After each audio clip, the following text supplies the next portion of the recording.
whenever someone takes a late-minute fight like that, last-minute 10-day fight, it's just I know that people want to do it, but it's not the right thing to do at a championship level, you know, and especially if you look at like what happened with Volkanovski. He got KO'd in the first round, and the first fight was so competitive.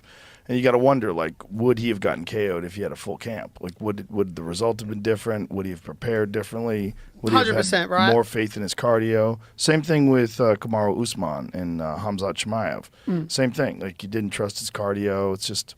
He was dealing damage there, right? Round two, he was kind of getting a flow on it. Yeah. I feel bad for Volkanovski because he did block the kick, but it was like a little too low. Well, he was getting right? kicked in the body a bunch of times, and I think he thought it was coming to the body, and he kind of went like this, and he got kicked in the head. Yeah. But I saw, I feel like it just went above his guard. And that was perfect. I mean, it was a perfect setup. He threw a bunch of left kicks to the body, and then threw that one to the head. It was perfect. Yeah. I just hope he can bounce back after that. Sure. Like his next He'll bounce back. I like that he was open about that stuff and vulnerable about that stuff because it speaks to so many people. Oh, yeah, like hearing that from him is so meaningful and impactful. Yeah, it's of really, course. Yeah. It shows his character, too, the way he accepted the loss. Yeah. So it's such a, Yeah, I can't wait to see him get back in, but sometimes when you get knocked out like that, you really should take a bunch of time off. Because he got really cracked. I mean, if you watch the head kick, it was like head kick right to the temple, and right to the side of the head. It's like, it's a bad place to get hit. He got hit really hard. Fuck. You might want to wait a little time after that. Yeah. There's a thing also when we're talking about mental perception about if that happens, are you going in kind of like with that in the back of your mind now? You're not fighting as free. Sure. Yeah, I mean, that was the first time it happened to him in the UFC. He only been stopped once in his career ever, and that was at welterweight. So he was fighting someone who was 170 pounds, and that was quite a long time ago, early in his career, and he's been completely undefeated in the UFC. And then there was the Makhachev fight, so he loses that decision, very close decision. So he looks like a world beater, and then he takes this fight with very short notice and not really prepared, and gets knocked out. So it's one of those things. It's like there's a very high risk, and the reward obviously is very high as well. If he beats Makhachev, he becomes 2-division champion. But you really can't fight a guy like that without really going through a camp. Yeah. I mean, you can. You might get lucky. It might work out your way, but it might not. He's going to take that third. It's going to be, surely if he goes on another run, he'll get another crack at Boxers would never do that. That's what's interesting.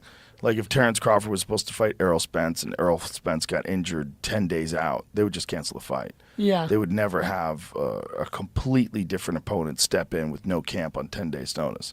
It's very unique to the UFC, and I don't know if I'm a fan of it. Honestly. Oh, really? You don't like the last minute? Well, I don't know. I mean, I love the fact that people take a chance, but I don't like it in terms of someone. I want someone to be fully prepared.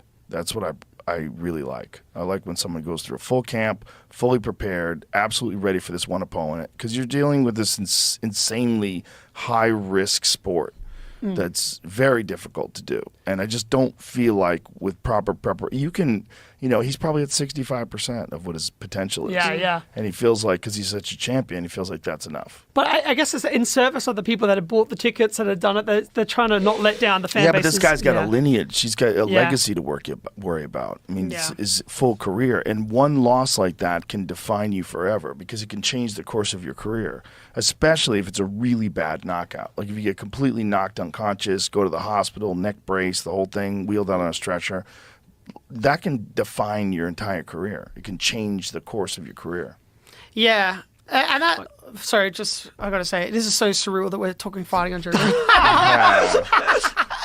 But like that, I guess everyone wants that kind of Michael Bisping, Luke Rockhold 2 moment where it's like, boom, you're just going to get that in that situation, it worked out great.